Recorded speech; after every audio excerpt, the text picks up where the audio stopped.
Hi everyone, we are up to reaction 9F in Unit 9. We had just gone over a bunch of aldol and aldol type of reactions. 9F, reaction 9F is called a Claisen condensation. And instead of doing reactions or enolate reactions on aldehydes and ketones, the Claisen will do an enolate reaction on an ester. And we'll go over the mechanisms, and just like we had crossed or mixed aldols, we're going to have cross Claisens as well. Okay, so I mentioned that for a Claisen reaction or a Claisen condensation, we are going to do reactions with esters.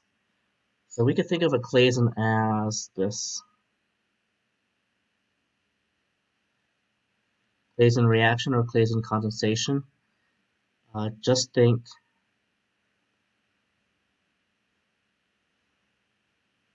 an aldol,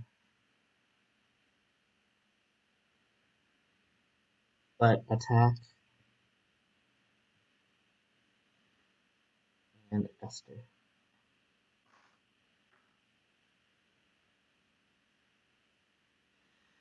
What's the consequence of attacking an ester? The consequence is esters have leaving groups. Aldehydes and ketones do not have leaving groups. L, G. This is reaction 9F. And let's pick an ester. Let's take this one here.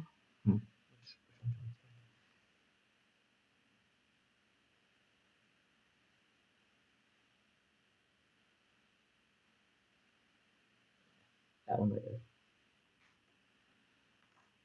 Claisen. Condensation. Condensation is a little bit of a twist because we're not going to release water like we did for an aldol condensation, but we are going to release a small molecule. Most likely it is going to be a liquid, and we'll see that in this reaction here.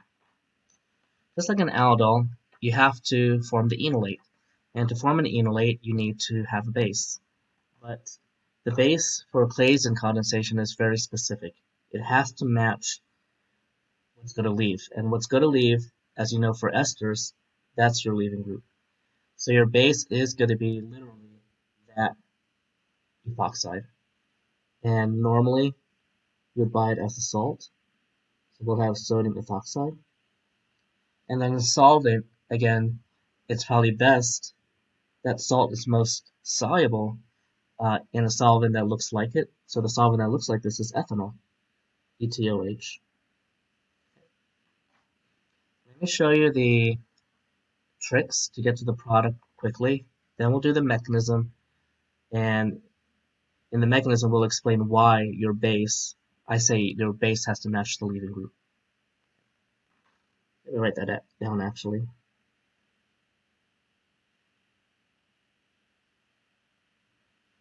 There's a very good reason for that, and you'll see in the mechanism. But let's do the shortcut, or let's do the fill in the product with all of these tips. First tip is find your alpha carbon. Okay, there's no alpha carbon on the right, so that's good. There's no ambiguity. We're put in the enolate by deprotonating this alpha carbon. Now you do want to, well, I like to visualize the anion right here. Not for the sake of mechanism, but for the sake of getting to the product as quickly as possible. Because again, you've heard me say before, like in the aldol reactions, I like to show the enolate as a oxygen anion, not a carbon anion. Either one is fine, but my preference is the oxygen anion because it's the more, it's a major contributor. Okay? Don't worry about that. What was the trick? Flip this over, because I like the alpha carbon on the right-hand side. Not only do I like it on the right-hand side, I like all the other junk moved out of the way so the alpha carbon can attack to the northeast. So the alpha carbon is going to attack what? It's going to attack another one of itself. And another one of itself looks like this. Right, the identical molecule. And you're going to attack this carbon right there. So I'll show you the real mechanism in just a bit. This is, again, just a way to think about it to get to the product as quickly as possible. Now that's a good leaving group. So you are going to kick this out. This is strange because you're not going to double the number of carbons that you have in your product because you have a leaving group. It's also kind of tricky because you're only taking out one leaving group. See, this ester is not being attacked, and if it's not being attacked, you're not going to kick out the leaving group. Only this ester is being attacked. Let me do this in green so we can color code it. That, and what else is connected to the dot? The alkoxide is no longer connected, but this other group is, this isobutyl group. That is a Claisen product when the ester attacks another one of itself. How can we call this? That's the alpha position. Relative to this ester, this is the beta position. We've seen this before with decarboxylation. We had a beta keto. For decarboxylation, it was a beta keto acid, but in this case, it's a beta keto. Do I use a space?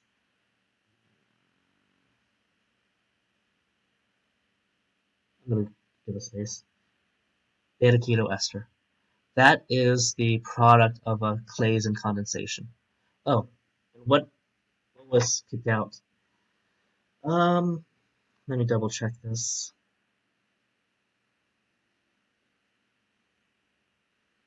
Oh, interesting. What was kicked out eventually was this epoxide, but it's also going to be protonated. Now, why is that? I kind of messed up here. Claisen condensations need an acid workup. So that's one.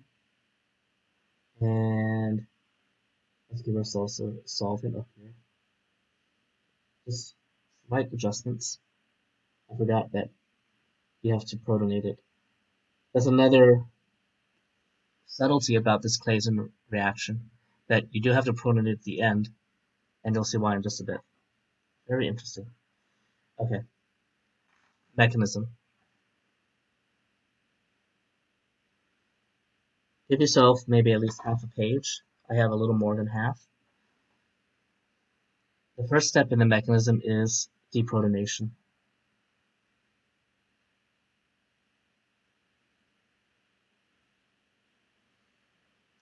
Deprotonation with a base that matches the leaving group.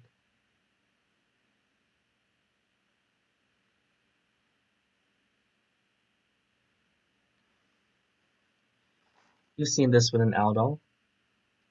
Attack or pick up the proton. Some textbooks say put the bond electrons as a lone pair for carbon directly onto carbon, but I like to instead push the electrons to the bond and push these electrons to the oxygen, because the oxygen anion is the major contributor. The C anion is the resonance structure of that contributor. Okay. Can you follow my arrows? What should I have after this? Double bond, O minus.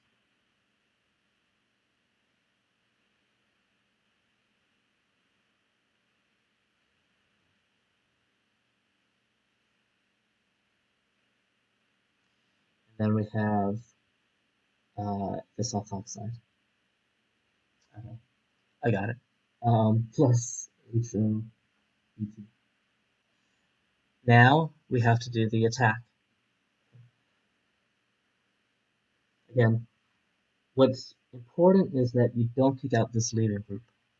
See, that leaving group is still in the final product. That's what got me a little bit confused and I had to pause. But now that I see what's happening, go to do the attack. We want to attack, or we want to do the connection between the alpha carbon and this dot. So we remake the double bond. Okay, leave that leaving group right there. We can do the addition, and then kick this up.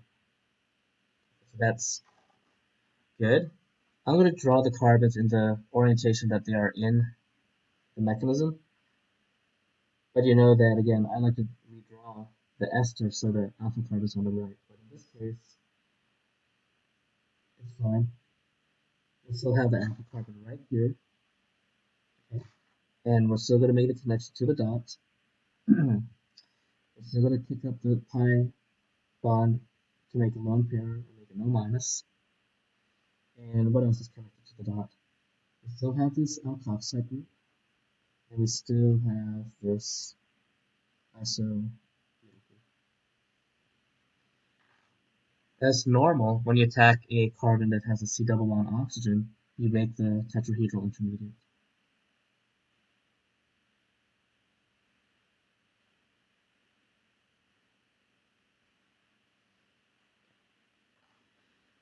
Let me tell you what happens next. We have a good leaving group. We have an anion. There's your beta keto functional group, and then we kick this out. So here is the rub. It looks like, it doesn't look like, we have our product, but unfortunately something not great happens. Just finish this. That is our product up here. Same molecule. We have an alpha carbon, and here we have the beta. Beta keto ester. The issue is we kicked out an ethoxide, which is a pretty good base, an oxide base. So there's a problem. The problem is this, there's still a hydrogen here. There's still an alpha hydrogen, and now it's in between an ester and a keto. So this is very acidic, super acidic. Because now there's going to be resonance between the two carbonyl groups. You can't avoid, even though this is the product, you can't tell the reaction to just stop automatically, because you kicked out a base and it's nearby. You're going to do this. Okay, you're going to grab that acidic proton, and you're going to lose the product. Now, you can draw the oxygen anion if you want, but in this case, I'm going to put it right there in the middle, okay, to kind of emphasize that this is a very acidic proton, because the anion, the resulting anion, is in between two carbon oxygen double bonds. We can have resonance. Now, let me show you. Maybe you're not seeing that. Let me draw this in this orientation. Okay. It'll still be the same molecule, but I'm just drawing it in a different orientation.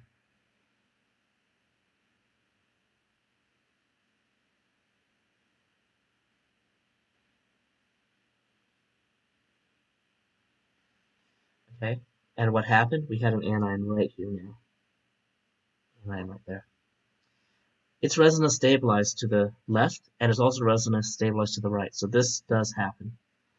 We did create ethanol. Okay. Now, let me write here strong base. That's unavoidable. So if you do have a proton, after you do the addition at the alpha position, then you will have this deprotonation, and that's why you do have to have an acid step after the Claisen reaction had occurred. That's to replace this proton right here, or to add this proton.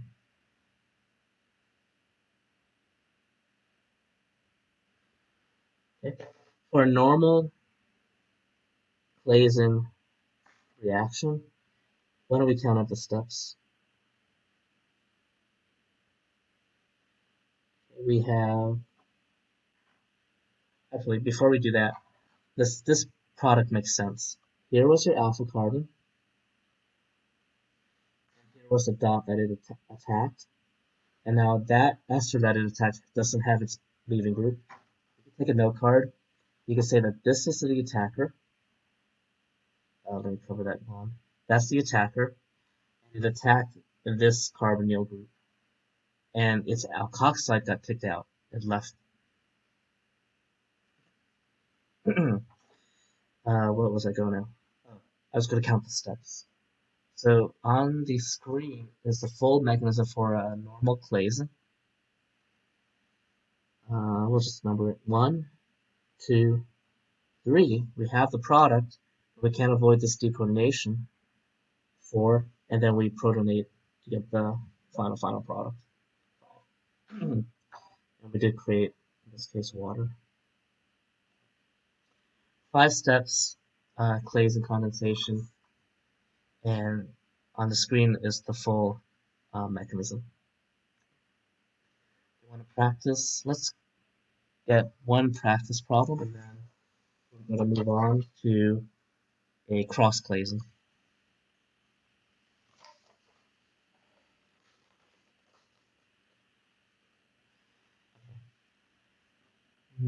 Let me think of a ester that we can use. Oh, before I give us the problem, I never mentioned why the base needs to match. I'll do that now. Why does base need to match? Review. If I give an ester like this, let's use the same ester actually. And I use another base. Instead of using sodium ethoxide, what do I use? NaOH. You know what happens here? This is an ester. This is sodium hydroxide. What's going to happen here is that you're not going to make the enolate. You're going to, that OH minus is going to come in, and you're going to do a hydrolysis. Do you remember what kind of hydrolysis this is? It has a special name.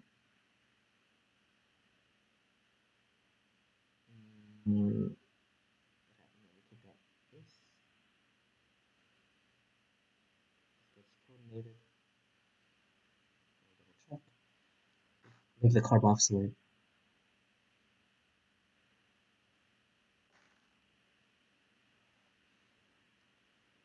What reaction do we do? It starts with an S. It has a fancy name. It's base-mediated hydrolysis. Remember how to make soap? This is saponification.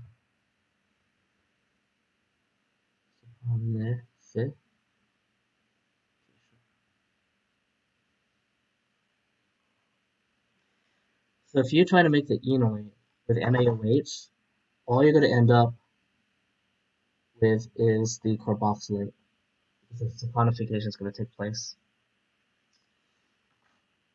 Now, you might ask, well, okay, what was the Claisen conditions? The Claisen conditions from the previous page were this, NaOET. And what I was hoping for is that you deprotonate this position. But it is true that just like OH minus attacked the C of the C double bond oxygen, this OET will also attack here a lot of times. But you see what happens when we do that? All you're doing is going to replace the OET with another OET. So you could do this, you could do this, it looks like a transesterification, over and over again. All you're doing is making the same product. But that small percentage of time where you make the enolate, then you're off to the races. That enolate is going to now attack another ester. Just like I've said before, when you think about a mechanism, if you're really good, I mean really good, at visualizing what all can happen, it could get a little bit daunting because that base could also, instead of deprotonating, can add right here. The great thing about this is that because we match the base to the leaving group, you could have this exchange at this carbon as many times as you want, and you're still going to have the same ester. Okay, even if you attack this carbon right here. Okay. All right. So yes, you do get transesterification.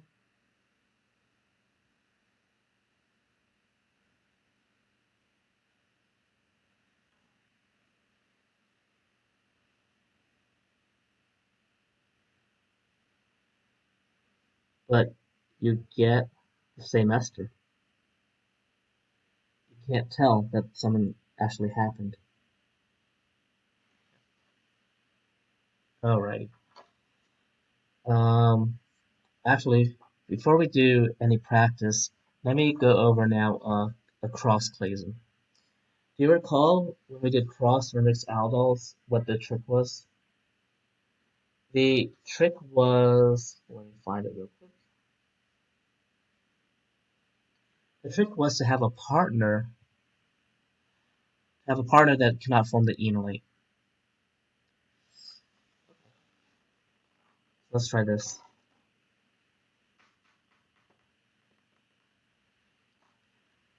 This is reaction 9 G.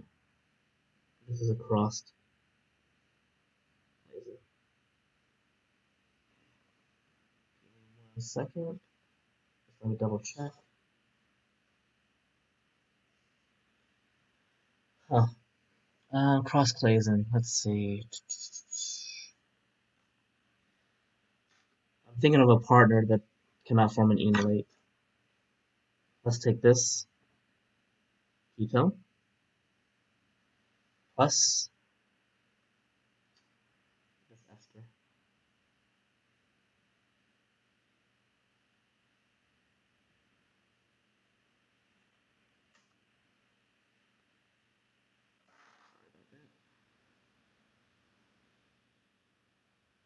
And let's have the alkoxide, not an ethoxide, but let's have it methoxide.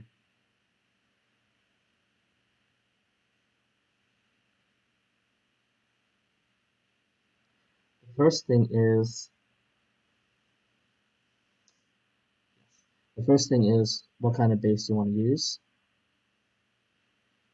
And the second thing is, or the second reaction is we have to protonate. I'll have to double check that. Remember, you only have to protonate if you had an alpha hydrogen after the addition to strip off. Can you imagine if there was a methyl group right here? If there was a methyl group right here, there would be no alpha hydrogen anymore, and we'd be done. But because of this alpha hydrogen, and the previous mechanism, we do have to have a protonation step. We'll double check whether we need this or not. Okay, cross Claisen. We have a alpha hydrogen or alpha carbons here and here. It's great that this is symmetrical. We don't have any alpha carbons or alpha hydrogens here, so this cannot be the enolate.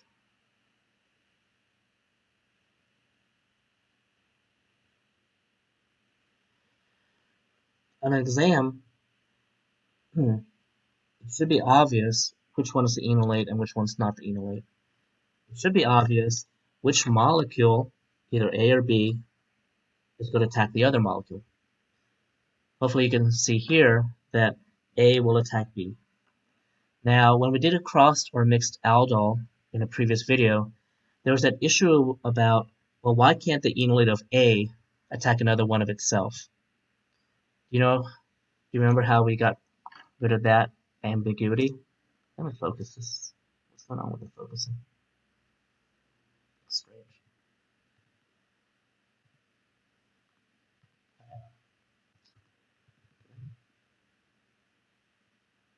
Change? Okay. We got rid of the ambiguity by making sure that when the enolate is formed, that it is surrounded by a lot of the molecule that it's supposed to attack. And we did that with slow addition. We dripped A into a round bottom flask of B and make sure that B is in excess. I'm not going to say that on an exam. If I give you two different oxygen-containing molecules, you'll have to assume that one is the attacker and one is the attackee. Okay, I don't want to see a lot of mixtures. Okay, you're giving me the main product. Enough about that. What is our shortcut? Draw your attacker as is. Have that alpha carbon ready to attack. We're going to attack this dot, but we attacked an ester. We attacked an ester. That's what makes it a Claisen, because this ester has a leaving group. We took out the leaving group, but we still have this terbutyl group right there. We know we did a Claisen because we have still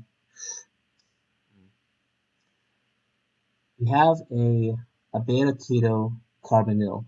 So for a regular Claisen, we had a beta keto ester. That's because an ester attacked another one of itself. But here we have a ketone enolate attacking an ester. Let's call this a beta keto, and it's not an ester anymore, but it's a carbonyl. The fact that we have this beta keto is something that we have not seen in this unit, this enolate unit. Can you rattle off what we have seen as products? For the aldol, this is a good test. For the aldol, we had a beta hydroxy carbonyl. For a aldol condensation, we had a alpha beta unsaturated carbonyl. This is the first time we had beta keto anything. Oh, the box. What goes in the box? It has to be a base that matches the leaving group. So the base I'm going to use is NaOCH3. That's essential. Now the thing is, did I need this acid? Look at our final product. Our final product still has a beta hydrogen. So when we kicked out this methoxide, it would have stripped immediately this hydrogen here and make it a minus. And that's why we need an acid in the final step to put that hydrogen back on. Okay. So that is the cross-Claisen. It's not that popular of a reaction. The more popular Claisen is just an ester attacking another one of itself. All right. So I'm going to ask my class to do the mechanism at home. Okay, we've seen the mechanism of Claisen. It's very analogous, except now we're going to make the enolate on a ketone. So do at home. All right. And I said we'll give a practice problem. Let's do this one.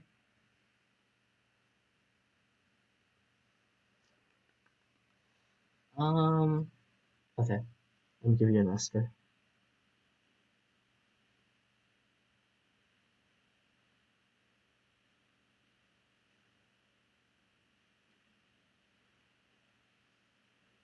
And I want to do a Claisen. So you're going to give me the base that's appropriate to use. I'm pretty sure that this requires an acid step, a second reaction. I know that because, well, I'm not going to tell you how I know that. You'll draw me the product and also the mechanism, and you'll see why we need this acid. And maybe you'll see a shortcut as how you could look at the ester and determine whether you need that acid. So I need the base and I need the product.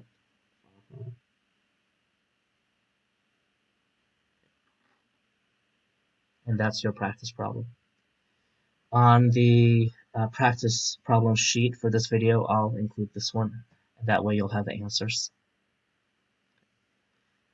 Let me just zoom out because there are two take-home problems now here. The mechanism for this cross-Claisen and fill in the boxes.